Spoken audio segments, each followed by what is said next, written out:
नमस्ते साथियों, मैं आनंद पारिक और स्वागत करता हूं आपका अपने YouTube चैनल स्टडी फ्लाई पर। हिंदी साहित्य का इतिहास हम पढ़ रहे हैं। क्लास संख्या आज की हमारी 8 नंबर क्लास है। आदिकाल में हम प्रवेश कर चुके हैं। आदिकाल की क्लास संख्या 1 है। अभी तक हम 7 क्लासेज जो है साथियों पढ़ चुके हैं। 7 क्लासेज के अंदर पहली जो हमारी क्लास थी इतिहास से संबंधित थी। इतिहास, साहित्य, इतिहास लेखन की पद्धतियाँ क्या है। दूसरी क्लास के अंदर हमने स्रोत ग्रंथों का अध्ययन किया था। हिंदी साहित्य के इतिहास लेखन में जो स्रोत सामग्री है उसके बारे में हमने दूसरी क्लास में देखा था। तीसरी क्लास के अंदर जो है इतिहास ग्रंथ तीसरी, चौथी और पांचवी क्लास के अंदर हमने जो साहित्य के इतिहास ग्रंथ हैं उनका अध्ययन किया था। और छठी में काल विभाजन, नामकरण और 7वीं में भी काल विभाजन और नामकरण के बारे में देखा था। तो अब हम काल विभाजन, नामकरण देखने के बाद आदिकाल में आज की क्लास में हम देखिए आदिकाल की पूर्वापर सीमा पढ़ेंगे। पूर्वापर मतलब आदिकाल की सीमा क्या है, कहाँ से तो आदिकाल आरंभ होता है और कहाँ पर आदिकाल जो है वो समाप्त हो जाता है, और विद्वानों ने कौन कौन सी सीमाएं जो है वो मानी है। हिंदी साहित्य का आरंभ कब से हुआ, विद्वानों का क्या मत है, और किन की रचनाओं से हिंदी साहित्य का आरंभ माना जाता है। हिंदी का प्रथम कवि व प्रथम रचना कौन सी है, ये आज हम जो है इस क्लास में क्लास नंबर 8 में पढ़ेंगे। तो चलिए देखते हैं आदिकाल की सीमा। आदिकाल की पूर्वापर सीमा में, पूर्वापर यानी कि आरंभ और अंत, आदिकाल की समाप्ति। तो ग्रियर्सन के अनुसार आदिकाल की सीमा क्या है। देखिए, गारसा दैतासी, शिव सिंह सेंगर ने काल विभाजन का कोई प्रयास नहीं किया, नामकरण नहीं दिया, तो कोई काल उन्होंने नाम ही नहीं दिया, विभाजन ही नहीं किया, तो सीमा का तो प्रश्न ही नहीं उठता है। तो ग्रियर्सन ने सर्वप्रथम जो है काल विभाजन और नामकरण किया।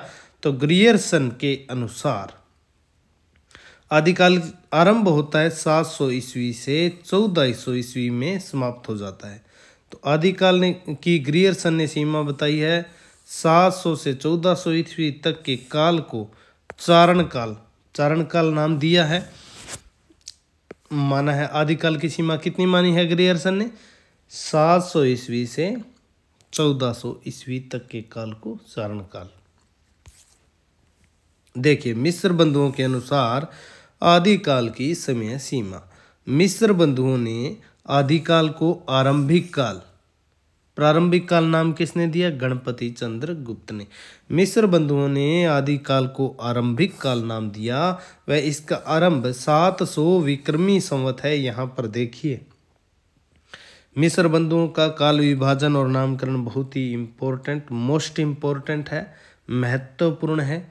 तो ये आप ध्यान रखिए कि आदिकाल को क्या नाम दिया, आरंभिक काल, और इसका आरंभ जो है 700 विक्रमी संवत यानी कि 643 ईस्वी सन अगर हम बनाते हैं, वह आदिकाल की अंतिम सीमा 1444 विक्रमी संवत को स्वीकार की है। तो मिस्र बंधुओं ने आरंभिक काल को 2 भागों में बांटा, महत्वपूर्ण है इसलिए यह दोबारा लिख दिया। पूर्वारंभिक काल 700 विक्रमी संवत से 1343 विक्रमी संवत, और उत्तरारंभिक काल 1343 विक्रमी संवत से 1444 विक्रमी संवत। तो आदिकाल की सीमा 700 विक्रमी संवत से 1444 विक्रमी संवत मिस्र बंधुओं के अनुसार विक्रमी संवत है। ग्रियर्सन ने ईस्वी सन दिया है। देखिए, 700 ईस्वी से 1400 ईस्वी, और मिस्र बंधु विनोद में विक्रमी संवत। तो राहुल सांकृत्यायन के अनुसार, राहुल सांकृत्यायन ने आदिकाल को सिद्ध सामंत काल नाम दिया। आदिकाल की सीमा क्या बताई है, आरंभिक सीमा 760 ईस्वी से अंतिम सीमा 1300 ईस्वी तक राहुल सांकृत्यायन ने मानी है। आगे देखिए, राहुल सांकृत्यायन के बाद आचार्य रामचंद्र शुक्ल के अनुसार आदिकाल की सीमा क्या है? 1050 विक्रमी संवत से 1375 विक्रमी संवत तक, यानी कि 993 ईस्वी से 1318 ईस्वी सन में अगर हम करें तो आदिकाल का समय आचार्य शुक्ल क्या कहते हैं? आदिकाल का समय महाराजा भोज के समय से लेकर हमीर देव के समय से कुछ पीछे तक माना जाता है।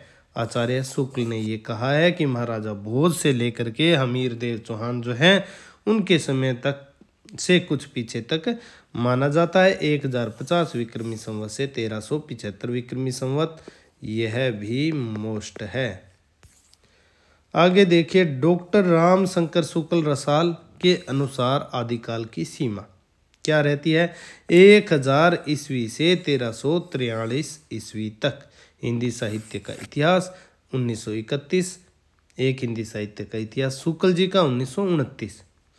राम स्वरूप चतुर्वेदी हिंदी साहित्य और संवेदना का इतिहास 1000 से 1350 ईस्वी तक आदिकाल की पूर्वापर सीमा मानी है। मतलब आरंभ की सीमा तो मानी है 1000 और 1350 जो है समाप्ति की, तो आदिकाल की ये पूर्वापर सीमा इन्होंने मानी है। डॉक्टर राम कुमार वर्मा के अनुसार आदिकाल की सीमा देखिए, डॉक्टर राम कुमार वर्मा ने आदिकाल को चारण काल नाम देकर उससे पहले संधि काल जोड़ दिया। संधि काल तो माना इन्होंने 750 विक्रमी संवत से 1000 विक्रमी संवत और चारण काल 1000 विक्रमी संवत से 1375 विक्रमी संवत। तो आदिकाल की सीमा इनके अनुसार हो जाती है 643 ईस्वी से 750 विक्रमी संवत। 643 नहीं 93 ईस्वी लिखिए यहाँ पे।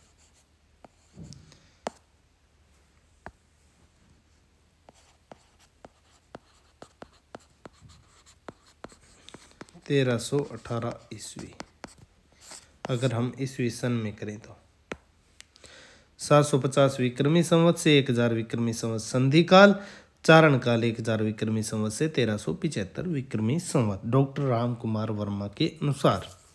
आगे देखिए, हजारी प्रसाद द्विवेदी जी के अनुसार, ये तो मोस्ट है द्विवेदी जी वाला, 1000 ईस्वी से 1400 ईस्वी 400 वर्ष आदिकाल की सीमा माना है। डॉक्टर नगेंद्र के अनुसार आदिकाल की सीमा 7वीं शताब्दी के मध्य से 14वीं शताब्दी के मध्य तक। डॉक्टर नगेंद्र का ये दोनों ही इम्पोर्टेंट है, स्क्रीनशॉट आप ले सकते हैं, इसीलिए इन्हें मैंने एक पेज पर जो है वो लिखा है। डॉक्टर नगेंद्र और हजारी प्रसाद द्विवेदी। गणपति चंद्र गुप्त के अनुसार आदिकाल की समय सीमा, ये प्रारंभ तो सबका वैसे देखा जाए तो इम्पोर्टेंट है कि हिंदी साहित्य का आरंभ होता कब से है, किस विद्वान ने क्या माना है और क्या नाम दिया है, ये भी महत्वपूर्ण है। नामकरण आदिकाल का नाम जो विभिन्न विद्वानों ने दिया है वो हम अगली क्लास में पढ़ेंगे। तो डॉक्टर गणपति चंद्र गुप्त के अनुसार 1184 ईस्वी से 1350 ईस्वी तक आदिकाल का समय है और इसे नाम दिया इन्होंने प्रारंभिक काल और शून्य काल। अपने वैज्ञानिक इतिहास में शालिभद्र सूरी को प्रथम कवि जो है गणपति चंद्र गुप्त ने स्वीकार किया है। डॉक्टर नगेंद्र के अनुसार आदिकाल की आरंभिक व अंतिम सीमा समय सीमा ये दोबारा लिखा गया 7वीं शताब्दी के मध्य से 14वीं शताब्दी के मध्य तक है। हिंदी साहित्य का आरंभ जो है आदिकाल डॉक्टर नगेंद्र ने 7वीं 8वीं शताब्दी के बौद्ध सिद्धों के साहित्य या रचनाओं से माना है। अब देखिए सर्वमान्य समय सीमा, ये तो विभिन्न विद्वानों के अनुसार हो गई। अब सर्वमान्य समय सीमा यह है कि हिंदी साहित्य की पूर्वापर सीमा, पूर्वापर से अर्थ है कि आरंभ की और अंतिम सीमा कहाँ ठहरती है हिंदी साहित्य की। 700 69 ईस्वी। अब देखिए सरहपा हिंदी के पहले कवि और उनका समय है 769 ईस्वी। और अंतिम सीमा 1318 जो शुक्ल जी ने स्वीकार की। ईस्वी या विक्रमी संवत में कहें तो शुक्ल जी ने माना 1375 विक्रमी संवत तक मानी जा सकती है। ये सर्वमान्य है लगभग। और मोटे तौर पर 10वीं सदी से लेकर 14वीं सदी का जो आदिकाल है जो काल है वो आदिकाल माना जाता है मोटे तौर पर। ये देखिए 10वीं सदी से लेकर के 14वीं सदी का जो काल है वो क्या माना जाता है, आदिकाल। तो ये भी सीमा इसकी सही होगी और मोटे तौर पर ये भी सही होगी। तो सर्वमान्य समय सीमा। अब है हिंदी साहित्य का आरंभ कब और कैसे। देखिए हिंदी साहित्य का आरंभ कैसे हुआ। हम अगर आदिकाल की बात कर रहे हैं तो हिंदी साहित्य का आरंभ ही तो हुआ था आदिकाल में। तो किसी भी साहित्य का आरंभ जो है वो अचानक से नहीं होता है। ऐसा नहीं होता है कि हम जब सोए थे उस समय किसी और भाषा में साहित्य रचना हो रही थी और जब जागकर उठे तो सुबह देखा कि सभी लोग जो हैं वो अन्य भाषा में जो है अपना साहित्य या लेखन वो है वो कर रहे हैं। इसकी उत्पत्ति और विकास में युगों की प्रवाहित विचारधाराएं समाहित रहती है। तो किसी भी साहित्य का आरंभ अचानक से नहीं होता। इसकी उत्पत्ति में क्या होता है, उत्पत्ति और विकास में युगों की प्रवाहित विचारधाराएं समाहित रहती हैं। डॉक्टर राम कुमार वर्मा ने लिखा है कि हिंदी भाषा के जन्म और विकास को समझने के लिए आर्यों की आदि भाषा वैदिक भाषा से लेकर, आर्यों की भाषा कौन सी थी, वैदिक भाषा थी आर्यों की, से लेकर के आज तक की समस्त भाषा परंपरा को देखना होगा, हमें जानना होगा। तब हम हिंदी साहित्य के विकास को समझ पाएंगे, भाषा के विकास को समझ पाएंगे। भाषा के विकास और साहित्य के विकास को पूरा समझने के लिए वैसे तो हम अलग से जो है क्लासेज रखेंगे, लेकिन हम आज चूँकि आदिकाल में हमने जो है प्रवेश किया है तो थोड़ा इसके बारे में हम विद्वानों ने क्या कहा है, किन की रचनाओं से हिंदी साहित्य का आरंभ माना है, ये देख लेते हैं। तो क्या कहा कि आज तक की समस्त भाषा परंपरा को देखना होगा।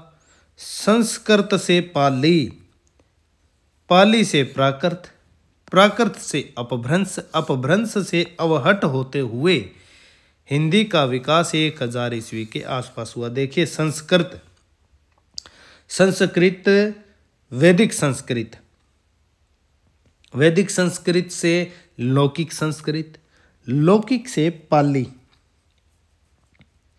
लौकिक संस्कृत से जो जन भाषा थी वो पाली बनी। पाली फिर जन भाषा लोक भाषा थी, उसमें साहित्य सृजन हुआ।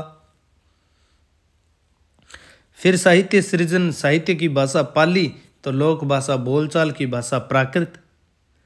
फिर उस बोलचाल की भाषा प्राकृत में साहित्य सृजन हुआ तो प्राकृत से अपभ्रंश, अपभ्रंश में साहित्य सृजन हुआ तो उसके समानांतर एक बोलचाल की भाषा, जन भाषा जो चल रही थी वह थी उत्तर अपभ्रंश या अवहट या पुरानी हिंदी। उसमें जब साहित्य सृजन हुआ तो वही हमारी हिंदी का साहित्य सृजन माना जाता है, हिंदी का विकास वहीं से माना जाता है। तो अपभ्रंश से वैदिक संस्कृत से लौकिक संस्कृत, लौकिक संस्कृत से पाली, पाली से प्राकृत, प्राकृत से अपभ्रंश, अपभ्रंश से अवहट होते हुए हिंदी का विकास 1000 ईस्वी के आसपास हुआ। आचार्य हजारी प्रसाद द्विवेदी जी ने लिखा है कि 10वीं से 14वीं शताब्दी का काल जिसे हिंदी का आदिकाल कहते हैं, हिंदी का आदिकाल कहते हैं, भाषा की दृष्टि से अपभ्रंश का ही बढ़ाव है। इसी अपभ्रंश के बढ़ाव को कुछ लोग उत्तरकालीन अपभ्रंश, उत्तरकालीन अपभ्रंश कहते हैं और कुछ लोग पुरानी हिंदी। हिंदी साहित्य के आदिकाल की सामग्री में उत्तर अपभ्रंश की सभी रचनाएं आ जाती हैं। इस दृष्टि से सिद्धों की रचनाओं से ही हिंदी साहित्य का आरंभ मानना युक्ति संगत है। यानी कि अब हजारी प्रसाद द्विवेदी जी क्या कह रहे हैं कि एक तो सिद्धों की रचनाओं से हिंदी साहित्य का आरंभ मानना युक्ति संगत है, क्योंकि उनकी रचनाओं में उत्तर अपभ्रंश में उनकी रचनाएं हैं और उसमें हिंदी भाषा जो है वो आरंभिक हिंदी भाषा के तत्व हैं। 10वीं शताब्दी से 14वीं शताब्दी का काल द्विवेदी जी ने आदिकाल माना, और आदिकाल वही काल है जिसमें हिंदी साहित्य का आरंभ हुआ। जहाँ हिंदी साहित्य का आरंभ हुआ वही हिंदी साहित्य का आदिकाल का आरंभ हुआ। तो भाषा की दृष्टि से क्या कह रहे हैं, अपभ्रंश का ही बढ़ाव है। तो अपभ्रंश चल रही थी, उसमें ही जब तात्विक परिवर्तन हुआ दूसरी भाषा का निर्माण हुआ। इसी अपभ्रंश के बढ़ाव को कुछ लोग क्या बोलते हैं, उत्तरकालीन हिंदी, कुछ लोग अवहट, कुछ लोग पुरानी हिंदी। पुरानी हिंदी कौन, जैसे कि चंद्रधर शर्मा गुलेरी कहते हैं। तो चलिए, डॉक्टर नगेंद्र के अनुसार भाषा की दृष्टि से अपभ्रंश का बढ़ाव विकसित रूप ही हिंदी साहित्य का आदिकाल है। अपभ्रंश को एक अलग भाषा मानकर उसके समानांतर तात्विक आधार पर भिन्न रूप से विकसित भाषा को पृथक नाम देने की आवश्यकता, और ये भाषा कौन सी है, हिंदी भाषा है।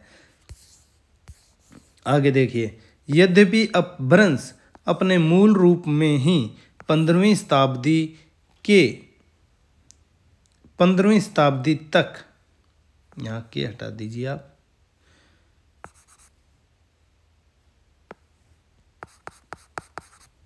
पंद्रहवीं शताब्दी तक साहित्य की भाषा बनी रही, साहित्य की रचना बनी नहीं रही। यद्यपि अपभ्रंश अपने मूल रूप में ही 15वीं शताब्दी तक साहित्य की भाषा बनी रही, यानी साहित्य की रचना इसमें होती रही, तथापि 8वीं शताब्दी से ही बोलचाल की भाषा पृथक होकर उसके समानांतर साहित्य रचना का माध्यम बन गई थी। इसी भाषा को कुछ विद्वानों ने उत्तर अपभ्रंश या पुरानी हिंदी कहा है, और कुछ विद्वानों ने अवहट नाम दिया। यह उत्तर अपभ्रंश ही हिंदी है। देखिए, अपभ्रंश जो है उससे हिंदी भाषा का विकास होता है, और अपभ्रंश मूल रूप में जो अपभ्रंश साहित्य हम पढ़ेंगे तो 15वीं शताब्दी तक अपभ्रंश साहित्य किसी न किसी रूप में लिखा जाता रहा है, और वो तो एक अलग चीज़ है, वो हिंदी साहित्य नहीं है। जो अपभ्रंश साहित्य लिखा जाता रहा है वो हिंदी साहित्य नहीं है। अब हिंदी की हम बात करते हैं, तो जब अपभ्रंश के साथ में एक बोलचाल की भाषा उससे पृथक होकर 8वीं सदी से, देखिए 8वीं शताब्दी से बोलचाल की भाषा पृथक होकर उसके समानांतर साहित्य रचना का, वो बोलचाल की भाषा थी, जन भाषा थी, वो उसके समानांतर जो है साहित्य रचना का माध्यम बन गई थी, और जिसे कहते हैं उत्तर अपभ्रंश, कई कहते हैं अवहट, कई कहते हैं पुरानी हिंदी, ये विद्वानों ने नाम दिए हैं। और वही उत्तर अपभ्रंश जो है जो हिंदी है, और वहीं से हमें हिंदी साहित्य का आरंभ, आदिकाल का आरंभ मानना चाहिए। तो ये है बात इसमें उत्तर अपभ्रंश और अपभ्रंश में। अब उत्तर अपभ्रंश देखिए, यहाँ उत्तर शब्द जो है वो काल का बोधक न होकर साहित्यिक अपभ्रंश से इतर यानी कि अलग बोलचाल की उस भाषा का बोधक है जो साहित्यिक अपभ्रंश के एक रूप की स्वीकृति के पश्चात उसके बाद के रूप में स्थापित होती जा रही थी। अपभ्रंश में साहित्य लिखा जा रहा है, एक बोलचाल की भाषा अलग उसके बराबर चल रही है। जब वो भाषा, उस भाषा में साहित्य लिखा गया, वो उत्तर अपभ्रंश का साहित्य था, और वही हिंदी है। उन अपभ्रंश और उसमें जो है तात्विक भेद जो है विद्यमान है। उत्तर अपभ्रंश को पुरानी हिंदी अथवा अवहट के नामों से भी पुकारा जाता है। उत्तर अपभ्रंश जिसमें आरंभिक हिंदी के तत्व थे। डॉक्टर चंद्रधर शर्मा गुलेरी ने सर्वप्रथम, ये देखिए ये मोस्ट रहेगा आपके लिए, ये लगाइए यहाँ पे, डॉक्टर चंद्रधर शर्मा गुलेरी ने सर्वप्रथम उत्तर अपभ्रंश को पुरानी हिंदी संबोधित किया है। डॉक्टर भोलाशंकर व्यास ने हिंदी के आरंभिक रूप को अवहट कहकर पुकारा है। डॉक्टर भोलाशंकर व्यास ने हिंदी के आरंभिक रूप को क्या कहा है? अवहट। और अवहट, पुरानी हिंदी, उत्तर अपभ्रंश, ये सभी जो है वो हिंदी की आरंभिक अवस्था मानी जाती है। राहुल सांकृत्यायन ने भी उत्तर अपभ्रंश की रचनाओं को हिंदी की रचनाएं माना है। हिंदी के प्राचीन कवि और उनकी कविताएं लेख में उन्होंने यह सिद्ध किया है कि नालंदा और विक्रमशिला के जो सिद्ध थे, नालंदा और विक्रमशिला के सिद्धों द्वारा बौद्ध धर्म के वज्रयान तत्व के प्रचार की भाषा में हिंदी कविता का आदि यानी कि आरंभिक, आदि या आरंभिक रूप मौजूद है। उन्होंने कहा कि उत्तर अपभ्रंश की रचनाओं को हिंदी की रचनाएं मैं मान रहा हूँ। अपने एक लेख उन्होंने लिखा, हिंदी के प्राचीन कवि और उनकी कविताएं, उसमें उन्होंने यह सिद्ध किया कि नालंदा और विक्रमशिला में जो बौद्ध धर्म के वज्रयान तत्व का प्रचार करने वाले सिद्ध थे, उनकी जो भाषा थी, उन्होंने जो कविताएं रची, उसमें हिंदी कविता के जो स्टार्टिंग के जो शुरुआती जो है आरंभिक तत्व, आरंभिक रूप हिंदी का मौजूद है उन कविताओं में, सिद्धों की में। तो क्या है? उत्तर अपभ्रंश हिंदी है, आरंभिक हिंदी। यहाँ निकल के क्या आया निष्कर्ष की उत्तर अपभ्रंश आरंभिक हिंदी है और सिद्धों की रचनाओं में ये पर्याप्त मात्रा में है। तो सिद्धों के साहित्य से हिंदी का आरंभ यानी कि आदिकाल का आरंभ होगा। उत्तर अपभ्रंश, अपभ्रंश का एक ऐसा रूप है जिसमें हिंदी की सभी आरंभिक प्रवृत्तियां एक साथ मिलती हैं तथा साहित्यिक अपभ्रंश से गहरा विरोध इसका झलकता है। देखिए, भाषा का रूप अलग होने से भाषा अलग नहीं होती है। भाषा के अंदर तात्विक जो परिवर्तन होता है उससे एक भाषा से दूसरी भाषा को अलग माना जाना चाहिए। तो यहाँ पर ये क्या कह रहे हैं कि उत्तर अपभ्रंश और अपभ्रंश में जो उत्तर अपभ्रंश है वो साहित्यिक अपभ्रंश से गहरा विद्रोह है जो उसका झलकता है। तो ये एक अलग भाषा है। आचार्य हजारी प्रसाद द्विवेदी जी के अनुसार अपभ्रंश के शब्दों में तद्भव रूपों के प्रयोग की प्रवृत्ति थी, किंतु जब उसमें तत्सम रूपों के प्रयोग की प्रवृत्ति विकसित होने लगी तब एक नई भाषा का रूप उभरा जिसे हिंदी कहना चाहिए। क्या कहा है हजारी प्रसाद द्विवेदी जी ने कि अपभ्रंश के शब्दों में तद्भव रूपों के प्रयोगों की प्रवृत्ति थी और जब तत्सम यानी कि संस्कृत वाले शब्दों के प्रयोग की प्रवृत्ति विकसित होने लगी तो हिंदी का विकास वहीं से मानना चाहिए, वही भाषा हिंदी है। डॉक्टर नगेंद्र, भाषा के आधार पर हिंदी साहित्य का आरंभ सिद्धों की रचनाओं से मानने के साथ साथ साहित्य की चेतना की दृष्टि से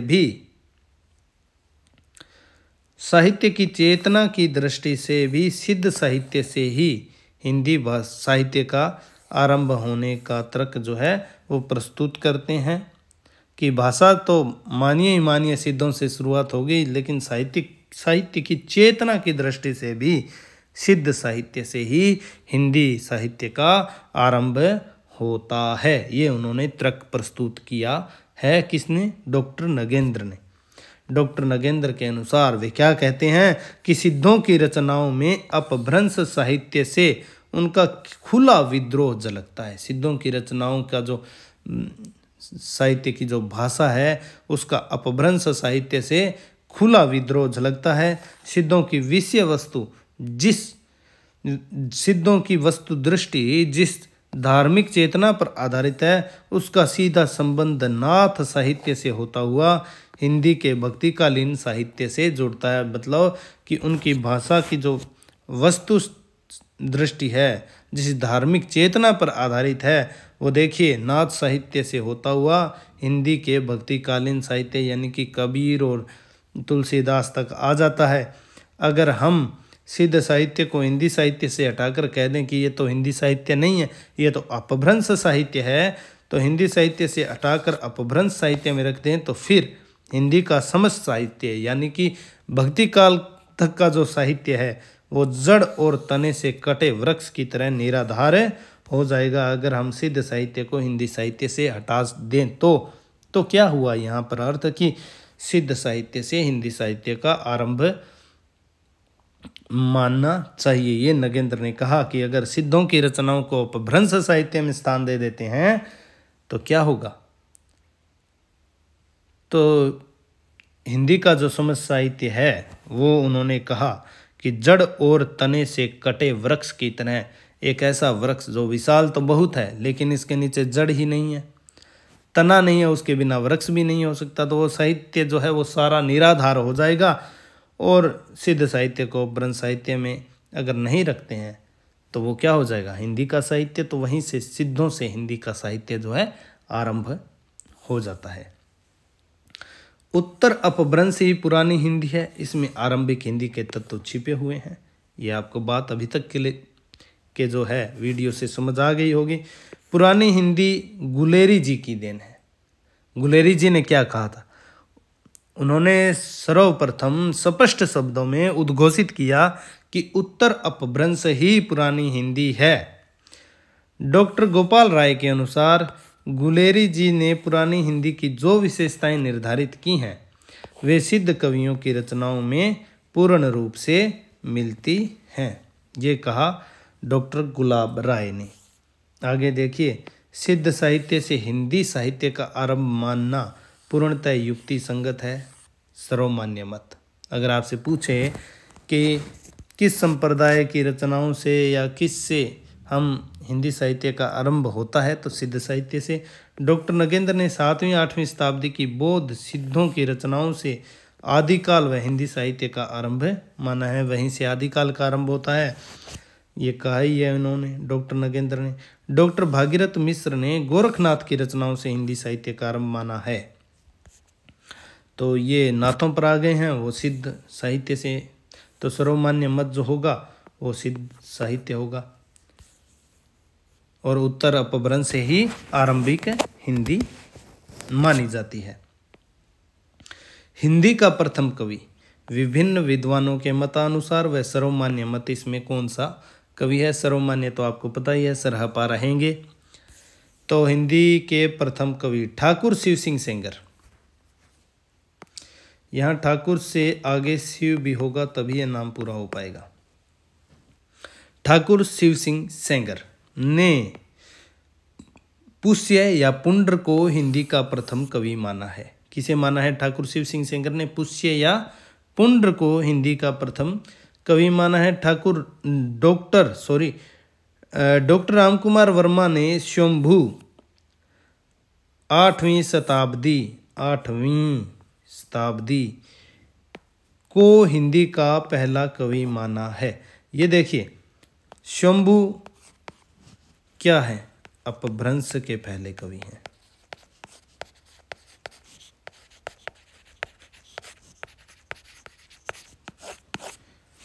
और डॉक्टर रामकुमार वर्मा क्या कर रहे हैं? शंभू को हिंदी का पहला कवि मान रहे हैं।